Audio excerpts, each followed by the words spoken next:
What does the king actually do? The king gets to sit on his fat ass and be a pain in the ass, really, is all. He's just a strategical... He follows people.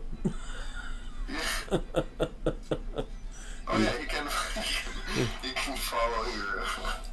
He's a strategic... I love that. I love how you made that sound. He's just a strategical pain in the ass. That's what the king does. Oh, okay. This is probably true in real life, too, if you think about it. Yep. He's a strategical pain in the ass. That's what I'm saying. When he dies, we just elect a new king.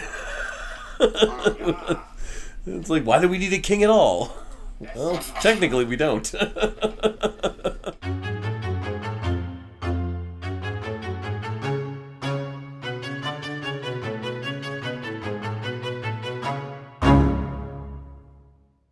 I think my favorite moment in the Dark Knight trilogy, though, is when one of the supporting characters, Mr. Reese, get it? He's technically the Riddler of the Dark Knight universe.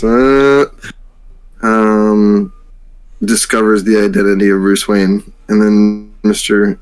Freeman, Lucius Fox, is just like, you believe that your employer is one of the who is one of the wealthiest men on the planet, is also a vigilante who strikes fear into the hearts of criminals at night, and your plan is to blackmail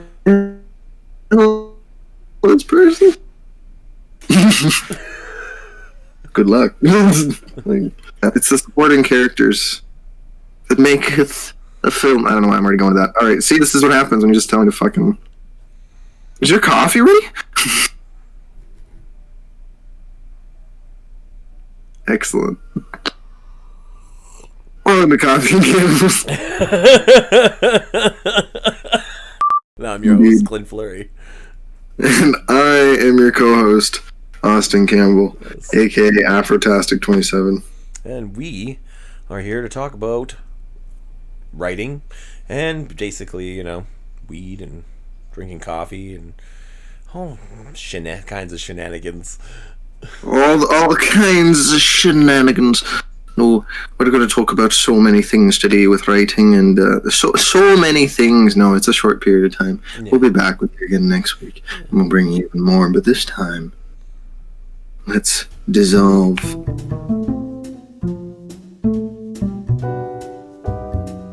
Look in the 5 and 10. Listening once again. Listen here, okay? There's a time and a... Oh.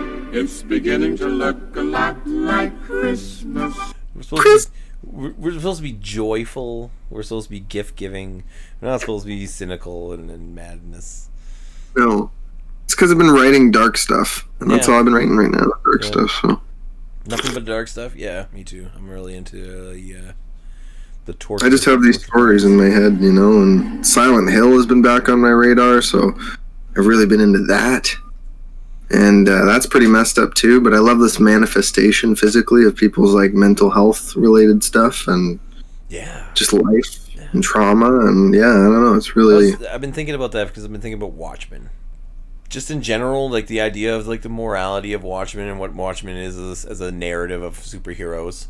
And it's just it's kind of there's a lot of different kinds of gray areas that go with it, so... When you say that about mental health issues, there's a lot of that going on in Watchmen. For instance, Rorschach is the embodiment of mental health issues. Right. I love Watchmen, and I love the sequel on HBO. The comic book sequel is really confusing if you read it. Mm-hmm. But it allows me to cosplay as Rorschach, and you'll understand what that means if you read it. So that was nice. I was like, I could be Rorschach too. I haven't seen the HBO show. I haven't seen the television show. Oh, it's so good. That's what I've heard. TikTok, Clint. TikTok. Yeah. Who do you consider the main character of Watchmen, the graphic novel? The graphic novel? Yeah. Who would you consider the main character? Well, it's very, very, very.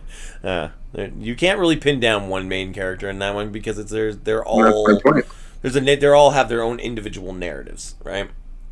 But if my I were to point. There pick really a is. side character Mm. in that graphic novel, or is the narrative that strays away is the people on the streets, the newspaper salesman and the guy that they have in that conversation together.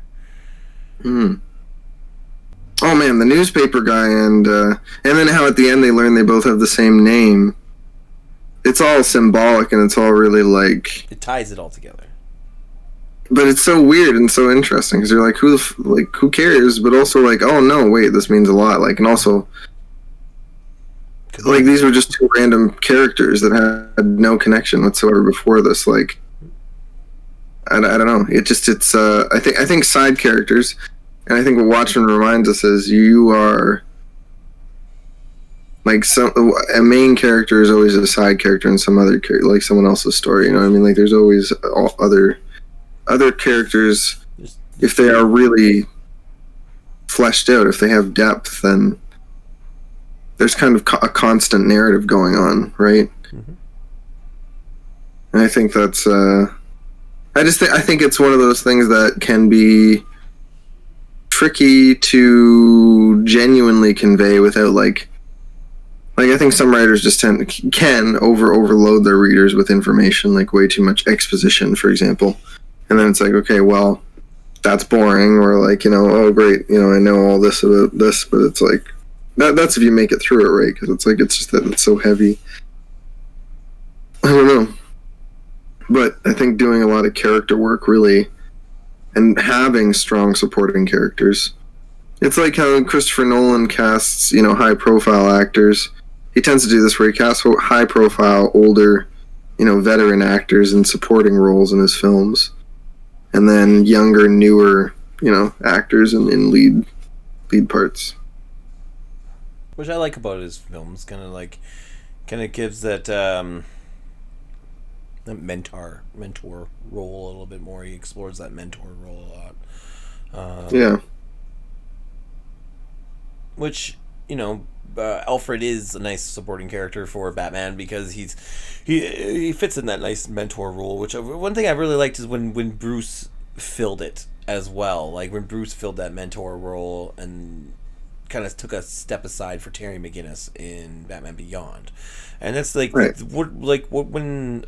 That's what a good side character fulfills. It helps fulfill the main character's narrative. Like you said, it's also like it's vice versa, right? I mean, the main character's role is a side character in another person's narrative, right?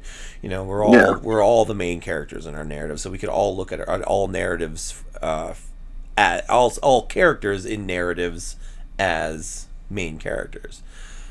Right. However, each of us, like as human beings, we have this connection, right? And because we have this connection with one another, we influence each other's stories, and that's why you need a good supporting cast for whatever, like your main narrative, your main story arc, for your overall plot, right? And right. That's why you need to craft not just a good protagonist, not just a good antagonist, not just a good, anti-hero. Right. You need a strong society of characters to help motivate all those narratives. Well, even the Punisher needs Micro, Mm-hmm. And I think that's why I have to thank you for being a supporting character in my journey. Oh yeah, because I solidified you did my Master of Arts. It is, folks, ladies and gentlemen, the Master of Arts, the Master. Yep. So now I can finally write my Batman trilogy In the first film, Tim Drake. Second film, Damien. Third film, Battle for the Cowl / Resurrection of Ra's al Ghul. Dick Grayson as Batman. Damien and Tim as his Robins. Nice. And Barbara as, Batgirl, obviously. And then Bruce and Selena over in Nanda Parbat fighting off Ra's and the League being like, no. So you hearing this, Warner Brothers? Are you hearing this? Write it down. Austin Campbell's coming for you. Yeah. Exactly. We're not done yet. We're not done here. Not at all. You thought we were leaving, didn't you? If you liked our content here, you should probably click one of these buttons. Please, right around here. Right about. Wait, is it like something right here? There's a subscribe button. That's where you want the subscribe button. Then you got 2 other videos, which would one of these videos was a playlist, Coffee and Cannabis playlist, and then there's also somewhere around. Like we peppered it in here. What were? It's got some lovely gravy to put on the roses. What? You really like it? If you're, oh baby. Yeah. This happens every week. It's fine.